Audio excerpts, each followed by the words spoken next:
You're listening to the We Are Libertarians podcast network. Find all of our shows at wearelibertarians.com. Okay, if you have not heard about Cash App, you're gonna love me. You want more from all these free apps used for just free and fast money transfers, right? Well, I've got the hookup for you. The Cash App. The Cash App card is a free Visa debit card that lets you use your Cash App balance to pay online and in stores. It's also the only way to get boosts. Now, let me tell you about boosts, because it's exclusive to Cash App. Boosts are reusable instant discounts that work at places you actually go to, everywhere from Starbucks to Walmart to even the PlayStation Network store. You can do so much more than buy and save money with this. You can even purchase shares of stock in companies you love by investing as little as $1. Banking is also made easy. With Cash App, you can directly deposit paychecks, tax returns, and more to your Cash App balance using the unique account and routing numbers. And if you don't think things can get any cooler, it does by allowing you to buy and sell Bitcoin, the money of the future. Selling and receiving money on Cash App is as easy as entering a phone number, using another user's name, or simply scanning a QR code. Hit the special link in the show notes and get $5 just for signing up. That is, use that link in the show notes and get $5 just for signing up. So go ahead and hit that link in the show notes and get set up with Cash App today. Whether you're looking for a comedic retelling of the history of the modern libertarian movement or a dark comedy about the seedy world of American politics, my books, Stay Away from the Libertarians, as well as How to Succeed in Politics and Other Forms of Devil Worship, have been entertaining thousands of readers throughout the world since 2018. Whether you're looking for the next great book on your reading list or considering a funny and captivating book for the Politico or history nut in your life, you can grab a copy of either Stay Away from the Libertarians or How to Succeed in Politics and Other Forms of Devil Worship today on either Amazon or Barnes & Noble online. Amazon links for the print and ebook editions of both books are available in the show notes.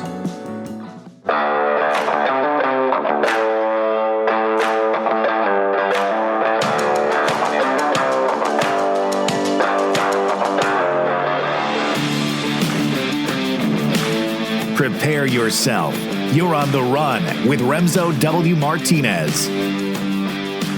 I reopened my first Bitcoin wallet in almost 2 years, and I went ahead and had... Well, no, I cashed out in 2018. Okay. So I needed to kind of reset my wallet because I didn't remember anything. But I remember how long the blockchain ID... the blockchain ID user password thing is, the 32-part chain code. Oh. And I was like, I got to write this down. So now I've got it in a part of my house where I hopefully will remember that's where it is. Jeez. I had this conversation with my little brother the other day about how it works and why it works. And we have a guest.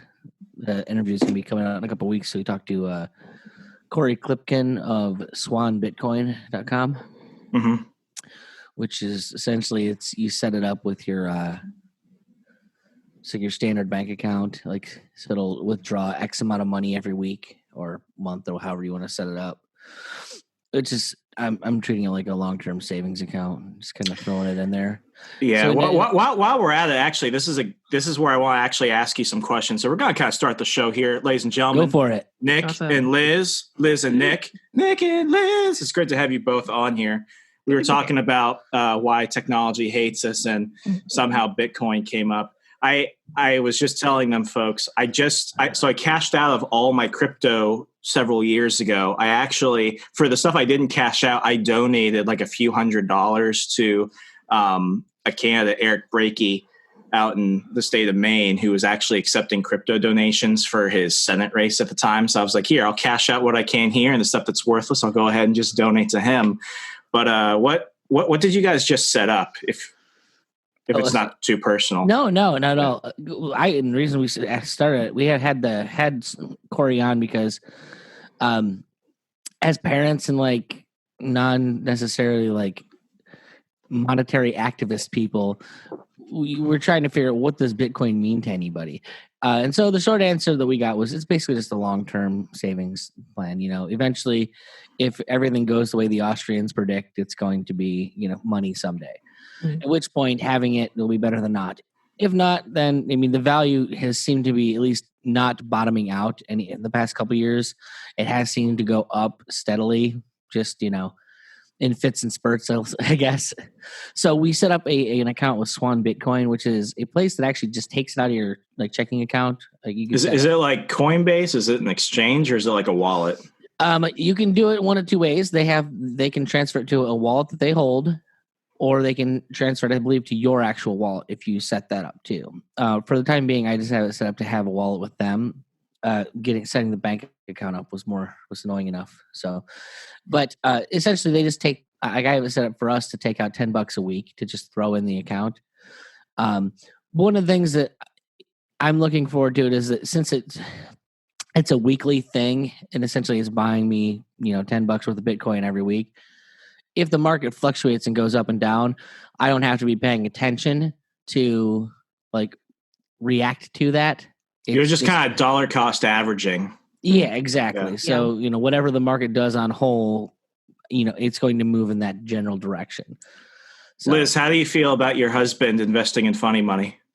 I'm really actually excited about, the Bitcoin thing because I think of it as a hedge. If the dollar does really take a dive, which seems like it's going to eventually, and Bitcoin becomes more viable, then it's good to kind of have your foot in the door. So yeah, I messed up with Bitcoin bigly because I started jumping in, not really understanding what it was in 2018. I mean, I always knew what it was. I knew it was this decentralized, digital currency that had a limit to it. So I knew that, and I knew it could be breaking down into various amounts, unlike what we have with physical assets where it's hard to break down physical gold as a commodity of exchanging.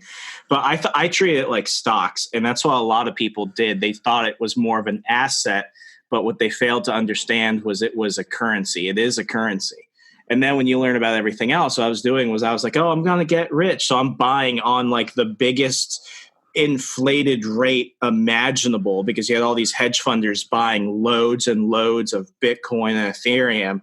And eventually I'm like, well, I'm broke and I don't make money, so I should probably cash out. And now since I'm doing better now, I've got my full-time job. I've got some multiple streams of income coming in. So I'm investing, I'm saving, but I have the Cash App and you can buy fractional shares of stocks and Bitcoin. And I know some of the more crypto guys, they don't like that because it's not like a real wallet, and Cash App can actually stop you from doing certain things if you're Bitcoin, if they think you're doing something shifty. I'm just keeping it there, like what both of you said, as a hedge, because the only thing I like about Bitcoin, and when I was exchanging crypto with friends and stuff to buy certain things, I was mainly using Litecoin, Ethereum, or Dash.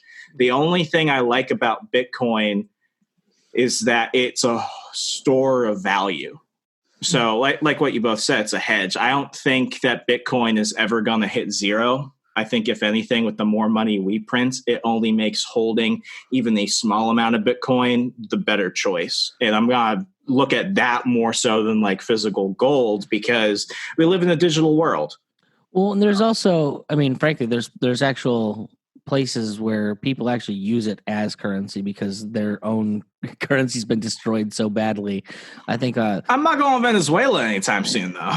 Well, no, but World of Warcraft money in there. Well, I'm not saying you have to, but one thing I think it's one Middle Eastern country. I know they use it in China to get around a lot of the money moving regulations that they have there. So, even if you don't have a lot of faith in it, it's there still are actual current use cases where it is being used. So even if it's not ever money here necessarily, it seems to lean that there's always going to be some place that it is money that it'll have a value because of. One of the interesting things, so I don't know how much you follow, but we recently just went through the halvening. And normally when that happens, there's a huge price drop after it because it gets rid of a lot of the. Was that a fork? No. The halvening is basically it halves the amount that miners get, I guess. Would be the way to put it. For the people that are actually mining the Bitcoin and turning through the code to generate more of it. Yes, and generally when that happens, you see a lot of less profitable miners drop off because it just becomes less profitable when that happens.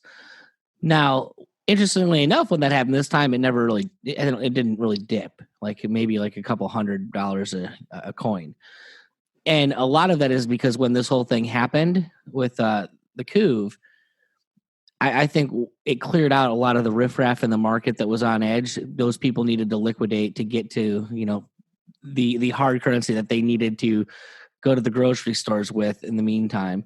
And so something everyone was expecting the price to drop pretty drastically, and then it just didn't. And now we're kind of coasting up in the 9,000s right now. So I think that just really emphasizes my point, though. Like, my biggest thing, I could have gotten into crypto when I started working again. I could have started like months and months ago, but my biggest thing was I wanted to treat it with respect, and I wanted to use it and trade it intentionally. And this is why I liked Dash and Litecoin. It's because the fees were low and the transfer was fast, and that, there was more open involvement. Like, it's like a lot of Bitcoin stuff now, I feel like a lot of it is still like in the shadows, whereas, organizations like the Dash organization, which, owns Dash, they're a bit more open about it. It's a little bit more centralized, but like you could trade it like you would trade with like Venmo or Cash App or anything. I feel like I'm okay having more cash on hand willing to trade, because at the end of the day, I can go to Subway and Walmart and they're going to take cash. If I hire someone to mow my lawn, I will pay them in cash. I want more adoption of it. And I feel like for a lot of the crypto market, it was, we just need to go ahead and make Bitcoin only stores and Bitcoin only websites and stuff. And it was like, well, I think we could do more with it, though. So here's, and this is where the I guess the purists would say that's a high time preference thing. And you're right. The people want to trade it. The people that I have no patience. Yeah. Well, no, I mean, trust me, I'm with you. That's why like Swan's great, because I can forget that it's doing it. It's just go take the money, put it there, and when someday it'll be there. But the thing is that with the people that are really into Bitcoin as Bitcoin, and they'll call all that other stuff, they're shit coins. And the reason is because people are trying to rush to the end line. They want to get to having the currency as possible without actually having worked out all of the kinks necessarily. And so like there's huge security issues. There's huge, viability issues in the long term to get to the short-term goals of, well, we want everyone to adopt this now. Okay, well, you can have everyone adopt it now, and then eventually 6 months from now, well, that coin's going to go away. Some have done better than others, like, say, Dash. Frickin' Dogecoin is still around, though. Yeah. That surprises the hell out of me, but at the same time, I'm like super impressed, because originally I saw it and I'm like, oh, this just makes a joke of the whole system. Then I realized, oh, wait, it just makes a joke of all the other systems that aren't succeeding. Because all these things only matter as much as other people are willing to take it into consideration. And like, what's funny is the Bitcoin shop in New Hampshire, they stopped accepting Bitcoin. Years ago. They only take Dash now and Ethereum. So it was one of those things where it's like, see, even when you look at the currency wars, like people have to understand what they're really getting into it, because each coin, while it is a currency, it's also got different, functions to it. Like if I was going to be a long-term, wealth building investor into one specific cryptocurrency, I would go with Ethereum, because Ethereum has the capability of developing apps and it has the smart contracts capability. I would never want to trade like Bitcoin of somebody, because it takes forever and the fees are unreliable. Oh yeah.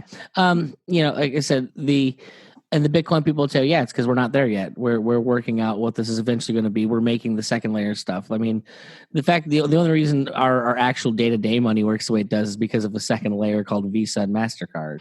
Oh my gosh, don't get me started. That's the only reason that we have a currency that functions like that, because they've spent how many years getting that system to work the way it works. And now it works great. It's all trust though too. And I mean, I think crypto is like the biggest red pill for people. Like I like it. I freak people out when I say this, but I actually have no consumer debt. That's awesome. I only pay for things in cash. I was broke, but I wasn't going to put myself in more debt. So like I've always just really paid for things in cash. And when I got my girlfriend into crypto, when I set up her first wallet and sent her like $10 of Ethereum, like in 2018, and she began to learn about like the fiat money supply and everything, like she looked at herself, she's like, I gotta get out of this debt. Well, and honestly, that's why me and Liz, like why I started really getting into crypto and trying to learn more, because I when we had Irma, I lived in a world where it's like, okay, I can't be a shitty parent and not give her the things that she needs and deserves. Throw it on the fucking credit card. And when it's all said and done, lots and lots and piles and mountains of debt.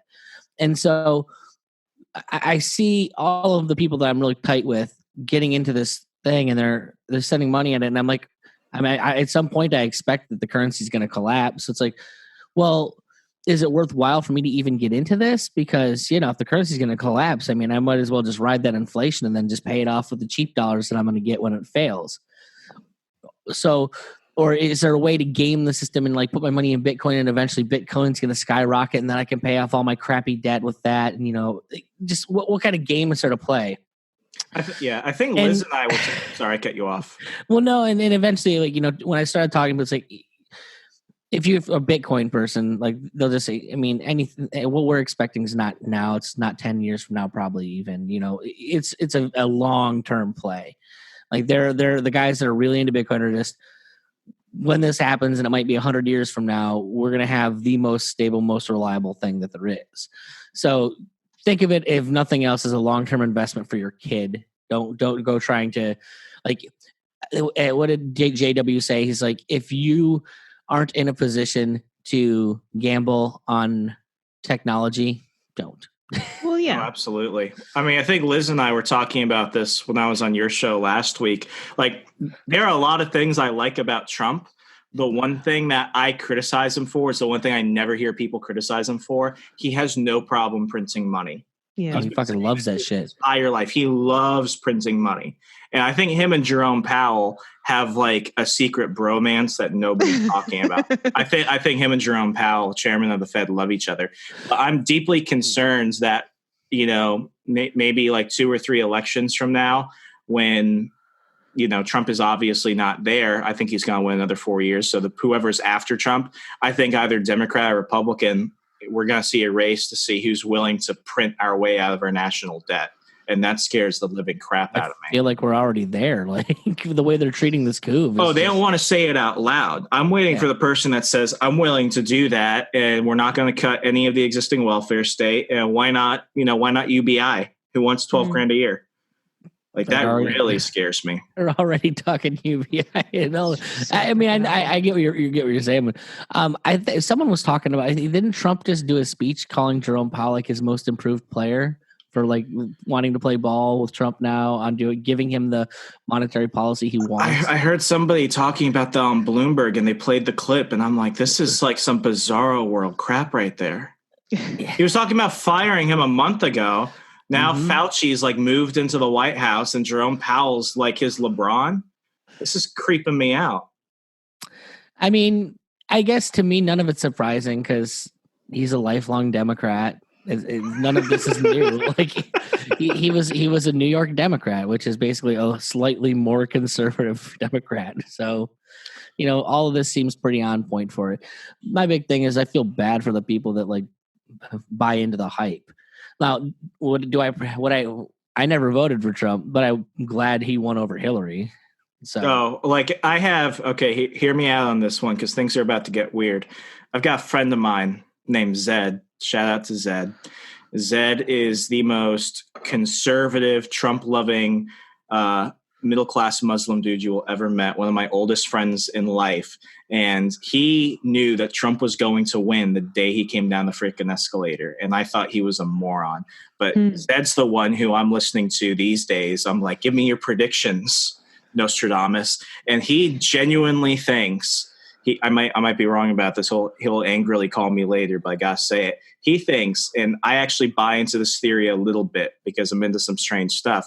He thinks that the night of the 2016 election, reality forked.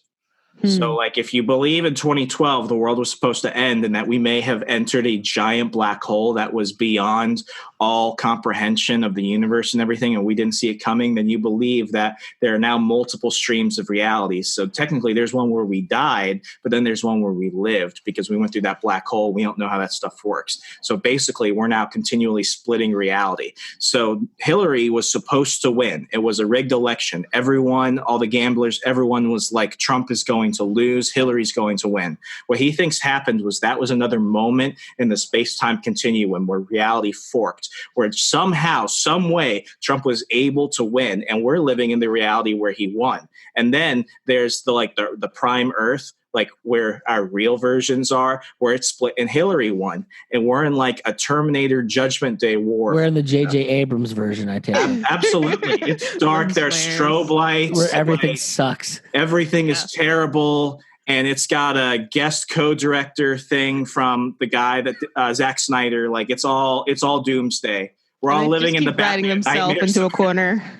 It's just terrible. So he's telling me this, and I'm just looking at him. I think we were sitting at Sonic's, and like I'm just like, what did I just hear? And then I think about it for a few nights, and it's been probably like 6 months now, and I'm like, I don't think it's outside of the realm of possibility. Maybe now's a good time to start investing a little in Bitcoin again. Well, there you go. Well, what I can say is simulation theory has been sounding really, really on point lately. Absolutely. It's Absolutely. pretty scary, frankly. So speaking of things that sounded good at one point, and now we've entered like the twilight zone of all New the Star Trek? Was that supposed to sound good? And then, and then it didn't go well. I have not seen the new Star Trek on CBS either. Good. Don't bother. I don't think it's worth it. Stay away from Picard too. They try and lure you in with it being Picard, but I don't understand how the whole universe thing is supposed to be now. Like, the TV shows are in one and the movies are in other, but that's a whole other thing. Main topic, what I want to cover, because we tackled a whole lot of stuff on your episode, and I'm going to go ahead and link to that in the show notes so people go listen to that to understand how we got here. My question is this. We've been talking a lot about comic books. We're still in the midst of the pandemic. The world is shaken. Movies are getting delayed. My question is this. Did the MCU make the comic book industry worse? Did they make it worse? Did they make it worse? I don't know that they made it worse. I think it had a lot of problems to begin with. Like the way it was set up just was never really going to work. I actually have a more complicated take on this, in that I think Disney buying the MCU definitely. Yeah. Whereas I think that if they had done it right, they had all the potential to make the comic book industry take off. But as opposed to doing smart things like doing crossovers with your films and putting the same characters, stylizing the art design to match what you're doing in the films and things like that, they chose to have nothing to do with each other. And I mean, it just seems like they just want the comic book industry to go away, which is stupid because that's their proving ground for the stories that will work in film. Yeah, my problem is, and I saw this with the first Iron Man, I saw it more positively than I do now, but I mean, the films to a large degree, even though the physical print comic book industry has been on the decline, and even though people are like, digital's the future, digital sales may have increased, but they've always been drastically going down profit-wise. That's why now Marvel's digital library now, basically said Comixology and all these other apps, you can hold their stuff now. Well, for people that are listening, just to, I don't know how many of you are comic book people, but to give you a frame of reference is the comic book industry versus the film industry. The entire comic book industry, all publishers last year, made less money than any of the Marvel Cinematic movies. And we're talking both Marvel and DC. Yeah, like the entire comic book industry made less money than a single movie. That's I mean, that right there says it all. But the thing that crushed me was that before, I'll call it before Disney Marvel, when the first Iron Man came out, what that showed is that a B-rated character that no one knows or cares about can be made cool, and it can inject new life into the property itself. When Robert Downey Jr. came out as Iron Man, not only did Iron Man do better, but Marvel Comics did better for a little bit. And they didn't change too much, but what we started seeing was like what you mentioned. They started really taking just the characters from the film and putting them into the comics. That was good and that was bad, because one, that brought back properties that we loved that maybe weren't getting a lot of love. But what that does is that really took the joy and the uniqueness from the comics, and it really commercialized it in a way that not only cheapened the characters, but cheapened the stories and really killed a lot of the long-term fan trust in the properties itself. And I mean, Guardians of the Galaxy is probably a great double-edged sword example, because if Iron Man is B-rated in 2008, then Guardians of the Galaxy are C-listers, maybe even D-listers in 2014.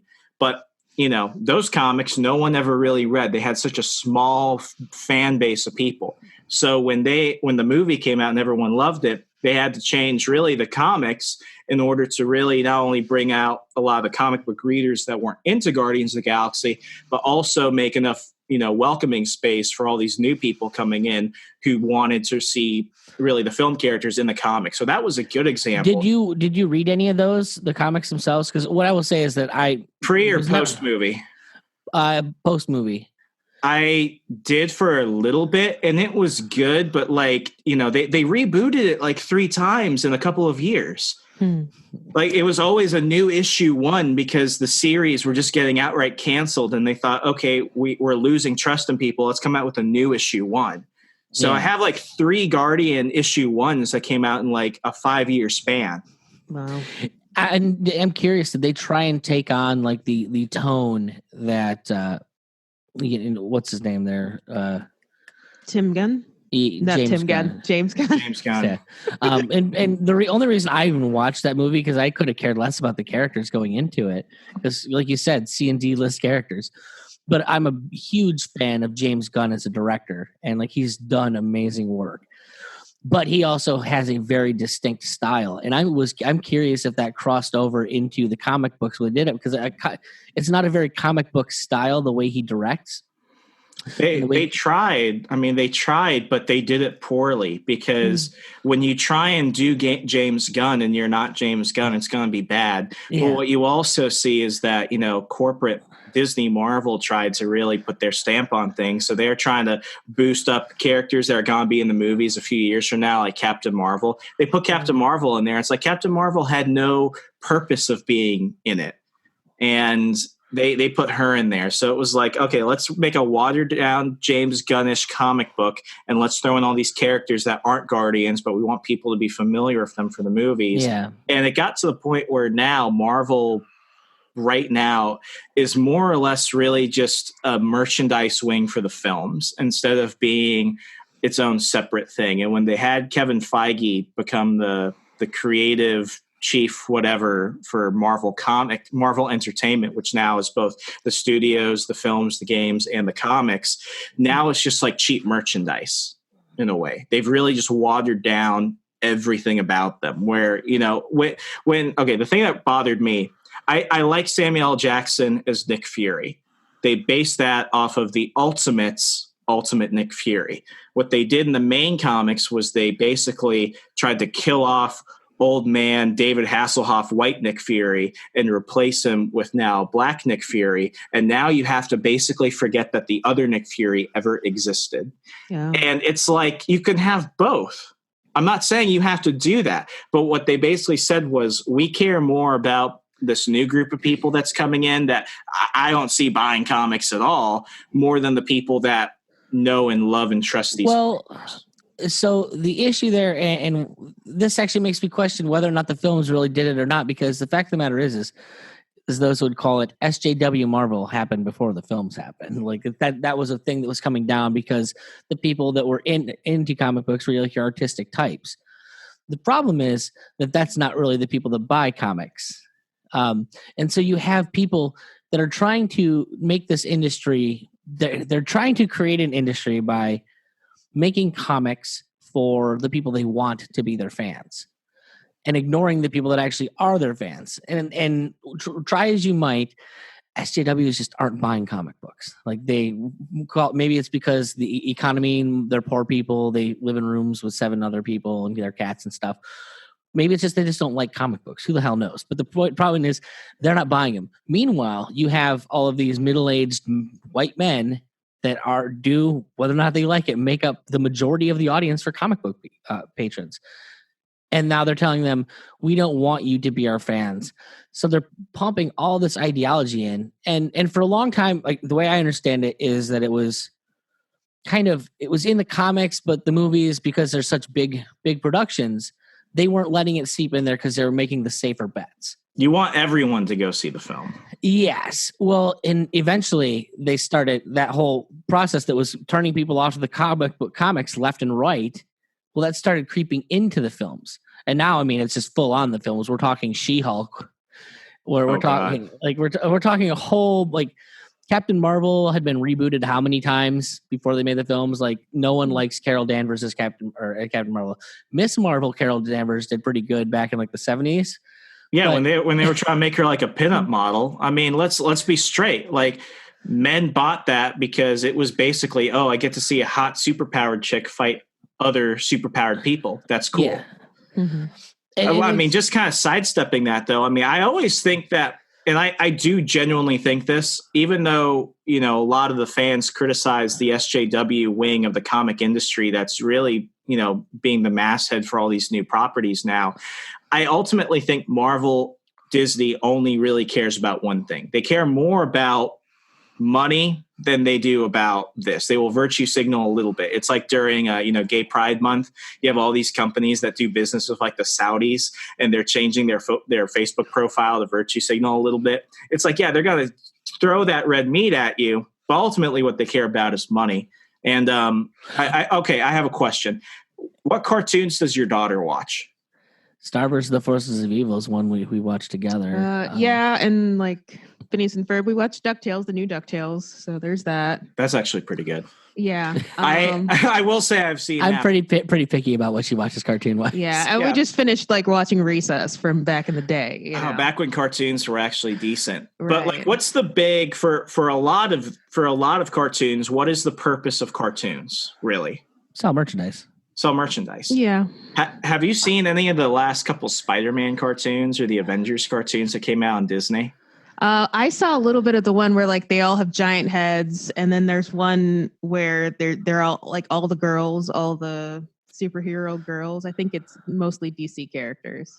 Oh, yeah, I know what you're talking about. Yeah. Marvel Uprising, where it's like all female characters. Yeah, and I mean it was okay. Like, my daughter's like, yeah, they're all girls. That's kind of cool. Okay, let's go watch Barbie now. Like, like if you're going for the girly thing and you're a girly girl, you might not be as into like the superhero thing. I don't know. I mean, with a lot of these, and I'll specifically talk about, the Marvel cartoons, because I think in terms of just television as a whole, everyone can universally agree DC has put out better television over the past 2-3 decades. From Smallville to Batman to Justice League to Gotham and Arrow and stuff. But like, everyone knows that the purpose of these cartoons is to sell action figures. But when you look at the cartoons themselves, what was Batwoman's purpose? Actually, that's pretty good. I will say that's pretty good. Was it? It's I watch it. They're actually doing a pretty decent job with it. Well, and you know what the worst part is, Remso? I'll never watch it because they told me it's not for me. It's not for you, Nick. They let me know in the advertising that show is not for me. And I will oblige anyone who tries to tell me that this isn't made for me. And this is why you still haven't seen Black Panther. It is, sadly. It is why I was told that this is not a movie for white men. And I'm like, okay, well, then I will keep my white man dollars over here, and that'll be that. Yeah, which sucks because I really like the comic. The people who love Black Panther now never knew who Black Panther was before. That's the funniest thing.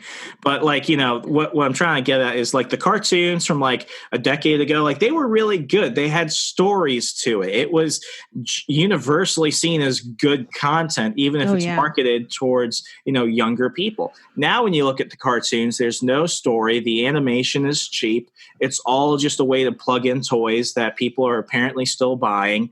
And what it did was it basically took a lot of that goodwill earned over the years and it completely trashed it. That was one reason why when Disney bought Marvel, they canceled the they canceled this Spectacular Spider-Man cartoon because it was a Sony property. Okay. But they could have brought it back like what they did with like Star Wars in a way. Like Star Wars Clone Wars was originally Cartoon Network, and then they had Rebels, and then the continuation of Clone Wars. They could have done that.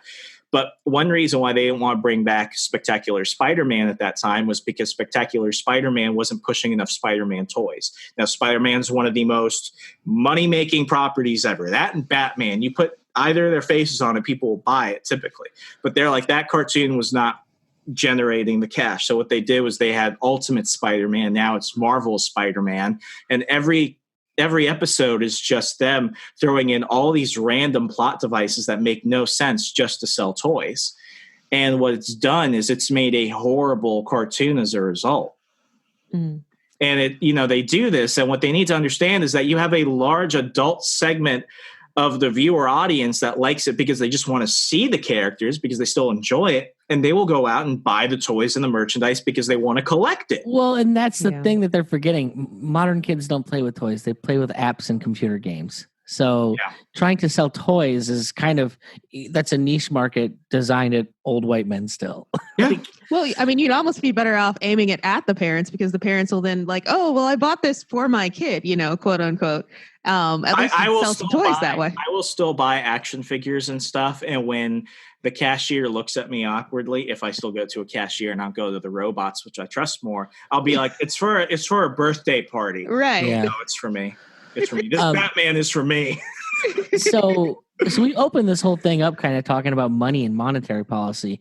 And that's actually something I'm waiting to see how it's actually going to affect this. Because one of the things that I personally suspect that why they've been able to get away with pushing so much agenda is, first off, if they were smart, they wouldn't fuck with their old characters. They just create new characters and put them in that world. Like that's the real safe bet. You want to have your SJW characters, could create them in that same world. I think they're trying that with like burn one bridge to build another. Exactly. Yeah. That's the thing that pisses off like the old heads is that, well, we love these characters and now you're retconning all of our history. So now why should I give a shit about it? But I think a lot of the reason they felt comfortable doing this stuff that they do is because since 2008, getting credit's been super easy to do anything. Like the Fed keeping rates crazy low means money's cheap, which means the risk that you have to take on for a lot of this stuff is much different. You're going to make decisions to push agendas as opposed to go with the reliable way of making money. And I see that being a big issue. Now, I don't know how that's going to work in the climate we find ourselves in where I don't feel like anything is guaranteed to make even a little money right now. So I see them taking out a lot of the stuff that 3 years ago would have been, well, let's push the agenda for, we can't take that risk. We have to do something we know is going to work. And so I'm hoping that like the shakeup with, economics in our country is going to be for the betterment of all this, but you don't really know. I one thing I miss probably more than anything else in just terms of like my daily normal life is movie theaters. Even though I know I'm essentially just paying for something which is just pure pleasure when you look at the actual cost of everything. I like movie theaters. I like the movie theater experience. Usually I go with my friends or my girlfriend or my family. So it's a shared experience. So I want to go back to movie theaters. But do you know about the whole deal with AMC theaters and Universal? I was hearing a little bit about it because like I had just kind of gotten back into going to movies at movie theaters because like, the kid's old enough to like sit still and pay attention now. So we started going to like princess movies and stuff. I was going to go see Mulan when it came out. And talk about timing. Yeah. But yeah, there's no way in heck I'm going to pay to stream something. But I heard that people apparently did because it created this whole issue with AMC. Yeah, so with AMC, I didn't know that like Trolls was a Universal Studios property. I always assume everything anime these days is just Disney. But, Trolls was supposed to be like one of the biggest moneymaker films of the year. And a lot of theaters were pumping a lot of advertising. Wasn't it? Didn't it make more money than they've ever made in a film ever? Ever in terms of just animated films alone, because a lot of people who weren't going to go see it, here you have this movie that a lot of them were looking forward to. So now what you've done is you've expanded the audience. There's not a lot of new stuff coming out. So streaming directly was the best thing they could do. But AMC was like, Universal, what the hell? We just spent a lot of our own money promoting your film. So what they did was they said no more Universal films. Now, what does that mean? No more Fast and Furious. No more, just Fast and Furious alone, regardless as to what people say about that film franchise. And I'm a person who I pre-order tickets to go see Fast and Furious movies. Like what they basically just said was, we don't like making money anymore because you slighted us. And I get it. Like on a moral level, I get it. Were they making money though? That's the biggest thing about this. They're talking bankruptcy the first day of the economic problems we were having. Like, so clearly they're not doing that good in the first fucking place. How are you going to cut into possible future revenue when you can't even deal with the revenue you have currently? It's like the Black Knight from Monty Python. It's like you have no legs. It's just a flesh wound. Right. No more Universal movies. And it's like, you're not one to be making threats right now because they don't care. They obviously just showed that they can make a lot more money without you. Yeah. Well, that's the thing, because now they don't have to split it. Hey, we made the money straight to us. Like, so why wouldn't we do this? And it's frustrating watching people like. It goes to show you, how interconnected our economies are. Like people try and pretend that you can affect one thing without affecting another. Watching those theaters close down is going to be really, really rough to watch. Personally, I'm just hoping drive-ins come back because I like the idea of a drive-in better. In the world of social distancing, I think a lot of people. I found out. I just posted on my Facebook page. I want drive-in theaters to come back like a week ago, and apparently people in the comments were like, "Oh, there's one here and here and here," and they still exist. There's still a couple that are hanging on, but we have one I think within like 15 minutes of the house. Honestly, I'm not sure if it's actually open or not. But I get the impression though, because I think I've seen people talking about going to the drive-in. But I would. But I would go to one right now just to get out of the house. Yeah. Yep. And I'm not going to pay movie theater prices to stream something on my TV. I'm sorry. I just can't do it. So I would, at least if I could drive in, I'd at least see the stupid movie. And that is the thing. Yeah. I think they'd have made even more money. Bloodshot came out 3 days before all the lockdowns happened. So my brother and I, we were literally the only people in the theater when they started telling people to start staying home, don't leave and stuff. And we're like, oh, I wonder when the theaters are going to close. We go home. How was it? It looked really bad. I liked it. I liked it, but here's where I'm also shit on the film. I liked it, but the only way I watch Bloodshot right now is to buy the film. And I'm not buying that movie. If I do buy it, I want a collector's edition. I want all the bonus features, but I'm not buying it just to have the movie alone. I want more because I feel like the film overall gave me less. Well, and honestly, that's the thing that upsets me the most. Like I love DVDs, and the thing I love about DVDs, I love director's commentary. I love actors' commentary. Mm-hmm. And they have the ability to do that shit with streaming right now. And how many years into the streaming thing and they still haven't gotten on the ball and given us all the bonus features. I would buy a lot more movies if they gave me the bonus features, but they don't. It's so frustrating. But like Liz said, I think they'd have made even more money if they'd had a price point that wasn't so fucking ridiculous on those movies. Like I think that the initial ones were going to make money, but I think it's diminishing returns as more people figure out how to navigate this new world. They're going to make other choices because they've discovered other choices. But there's a price point where they still choose to spend all that money on movies that are, new releases to stream without, like for me, it's like, yeah, some parents are like, oh yeah, it's $20. It's still cheaper than taking the family out to movies. I'm like, yeah, but it's way, way more expensive than, actually renting the movie when it comes out later. Yeah. Like I've seen some pretty terrible movies in theaters, but usually if I want to go see a movie in theaters, I'm not just going to see a 2D one. Like for Avengers Endgame, you better believe I'm going to save a few extra bucks to see that in IMAX. And I want the free poster that comes with it when you leave the theater. I want the poster. You want the experience. Like that's it. I want more than just the film because I feel like with the way that all these different entities are competing, I deserve it as a customer. But my two predictions, and this goes for everything from comics to the films to the way that we interact with all these mediums, I think two guaranteed things are going to happen. One, a lot of these companies are like, listen, when we put out a product, when we put out a film or a comic or something, we need to know it will make money. I see a lot of the SJW type of stuff coming in. I don't see a lot of that staying by, especially if you can't make a profit off your book, especially if the diminishing number of comic book stores that we talked about when I was on your show. I think a lot of these comic book stores are really going to start thinking, you know what? I'm not ordering that new Warriors. I'm not ordering that new Captain Marvel because I'm going to lose money off of it. It's not worth it for the 2 or 3 customers that might buy that and then all the variants. It's not worth it. Well, like I watched Nerdrotic on YouTube, and Gary talks about, it's like, so he ran a comic book shop for years. He's like, if I ever run a comic book shop again, I'm not selling new comics. Because he's like, I'll sell toys and stuff like that. But new comics, there's no point in selling them because half the time you order them, they just sit on the shelves. You make your money off of the old issues, the stuff that's been tried and tested and works. So I mean, what the best way to see it, like I go to conventions, and the one that I always go to every year is Awesome Con. And I think it's just so funny. You look at a lot of the older comics that might not even be in great condition. If you go to the right vendor, they're going to actually really price gouge you for those comics. But you look at a lot of the new stuff that even came out like within that month, and they're selling it at a loss for like $1-2.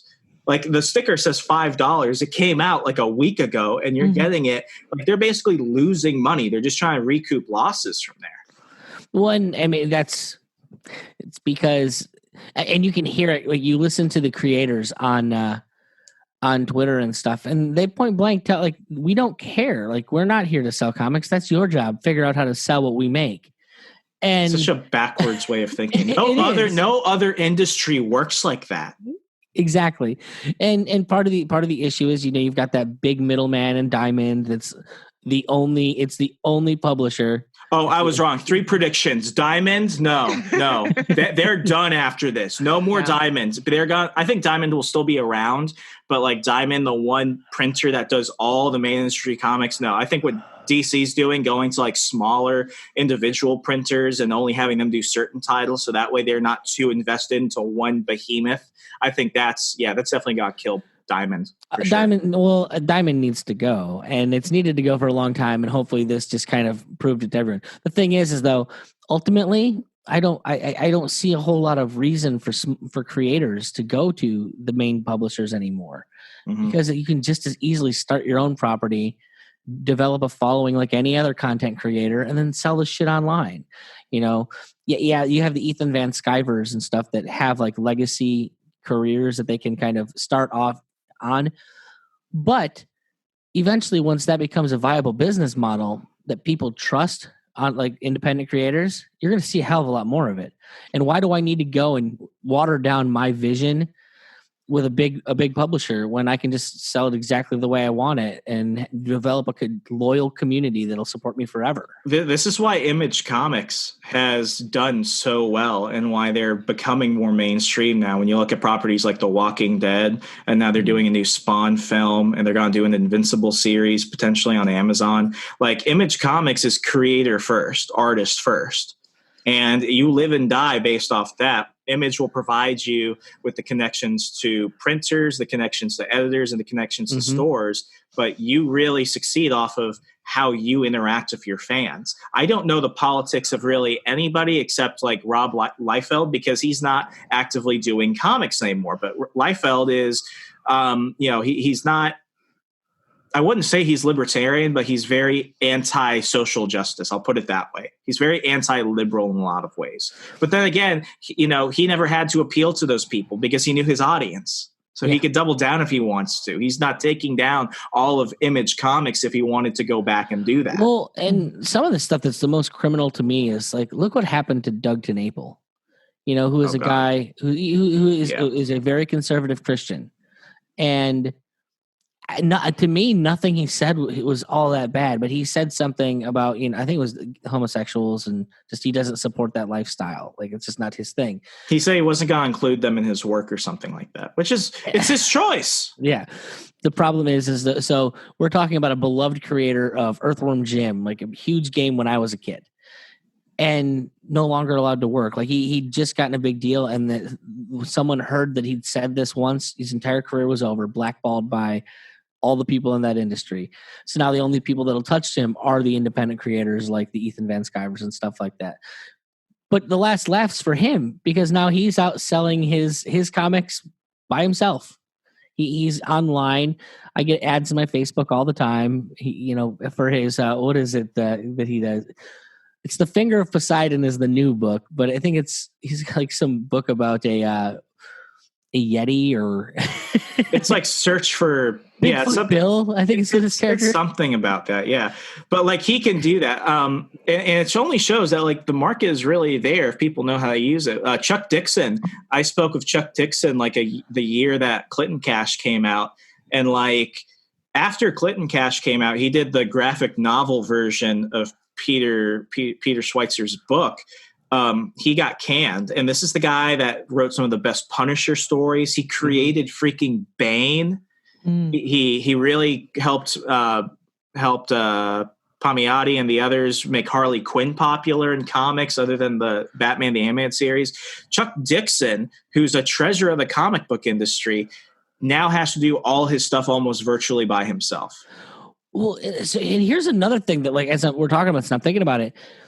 Like, we're talking about the comic book industry being in decline, and it's not like the money isn't there, because you look at what people are paying for these independent comic creators. Like, they're not like, you're not paying cheap, like you're not paying like comic book prices. You're paying good money for this stuff because, man, I was on Facebook, and Rocky Fahrenberg has a group called Comics for Charity. I think I may have sent you guys the invite link to join that group. I bid some obscene amounts of money on some comics that I'm probably not going to take out of the bag. Oh yeah, but that just shows like discretionary spending is there. Yeah. Well, I mean, there's like some of the packages that like the independent creators offer. We're talking hundreds upon hundreds of dollars, but I mean that's way more than you spend on a new comic. But people are spending it because they've developed relationships with these creators. The creators take care of their audiences. They give them what they want. Like, how did people forget that the comic book industry is an industry? It's a business. Same as anything else. You have clients and you give them what they want. And when you stop doing that, they stop paying you. It's so frustrating. Tom King, former CIA, he did Batman. Now he's doing Strange Tales. Tom King is a pretty left-wing guy. I mean, he's very open about that on Twitter. I love Tom King's writing, and Tom King respects his readers, because Tom King knows if I treat my readers and my fans and it's not even his fans, if I treat Batman's fans like crap, I'm going to lose money. And if you lose money writing Batman, that's your own problem. But Tom King understands that. Whether or not he even really likes his customers, I could care less. At least at the face value, he doesn't treat them like crap. Well, even worse than that, you're not only losing your money, you're losing the people that sell those comics money. You're losing so many people in that industry money because you have some fucking vanity project that you want to push on the world. How many times do we have to boycott Chick-fil-A for something? Kind of. Yeah, if you haven't learned, people love Chick-fil-A too much to boycott. Yeah. It's good chicken. I'm just saying. They don't need you. They'll find their audience. They don't need you. You need them. Chick-fil-A has fed my family through this pandemic. I don't care who they give their money to. I want the food. But yeah, I mean, like, Tom King knows that. And like, you're not losing fans if you do that. You're losing Batman fans. And you have to understand that. And like Chuck Dixon, like he wrote some very impassioned speeches from Batman's view in the Batman comics he wrote, because Batman is against guns because he had a childhood trauma. Chuck Dixon's a member of the NRA and owns guns himself and is a conservative, but he understands Batman. Well, I think this is where we kind of concluded on the episode we did on our show. It's that you try and write these things for the perspective of the people, like they'll say the marginalized people. And the worst thing about it is, goddamn, do marginalized people get shortchanged with such awful stories. Like, I feel bad for marginalized people having to read this shit for representation. Like, I'm all about representation, but could you maybe write a good story to go with it? Like, diversity is beautiful, but diversity is not an inherent virtue. I mean, even if it is an inherent virtue, Don't throw crappy writing at it. Yeah. Put good writers on the job. But the problem is it's never overt enough. Like, I'll mention it on this show because I don't know how your audience is. For me, nothing. Like I'm an old school lefty. So like for me, I'm all about diversity. I think it's beautiful, and I would prefer more of it to not. It really is important to me that my daughters see female characters kicking ass. And so I loved when Jessica Jones season 1 came out, because for me it was a cool character kicking ass, and David Tennant's the man. So I saw Wonder Woman in theaters more than I've seen most Marvel films on repeat. Well, the problem is so season 1 of Jessica Jones I loved. Season 2 comes out, and all of a sudden I'm given a lecture about once an episode about how I'm a piece of shit because I have a penis and I'm white. Mostly because I have a penis. And so 4 episodes in, I'm like, well, I don't need to be lectured to about this. Now, it has nothing to do with her being a female character. It's that I already like the female character. I want the show don't tell. That's the thing they don't get. Show don't tell is like the first rule of all writing. Show me. Just have the female character kick ass. I'm like, yeah, cool. Like when I was a kid, Tank Girl was one of my favorite characters ever because all she did was go out and kick ass and be Get ready awesome. for the woke version. Oh God, no one's ready for the work. What Margot Robbie is going to do to Tank Girl terrifies me.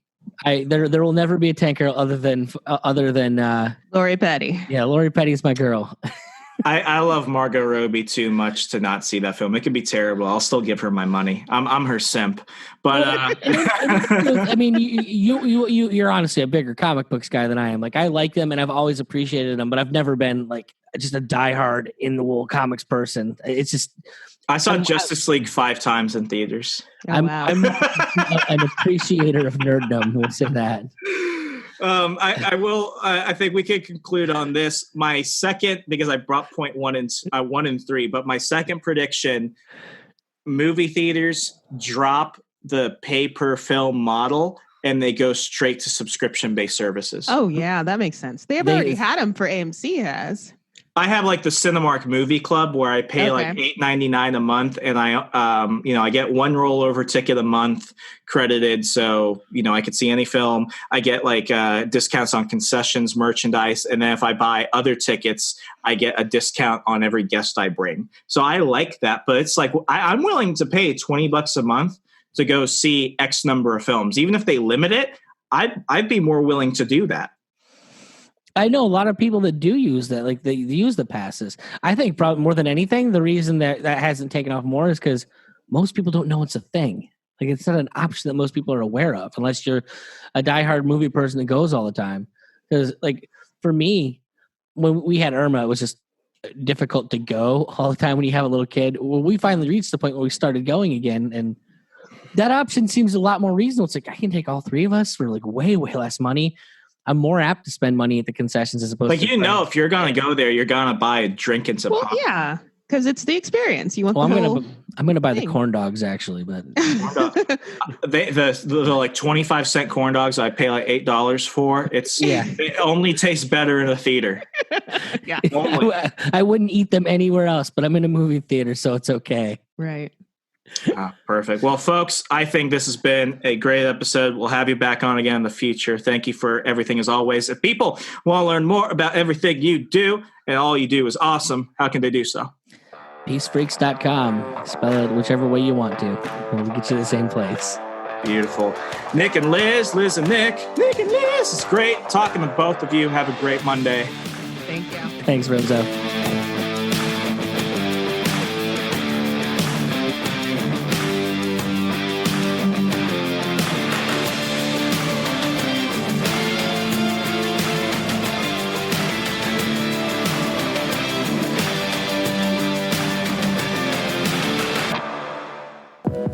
Check out our other shows and more from the We Are Libertarians network at wearelibertarians.com.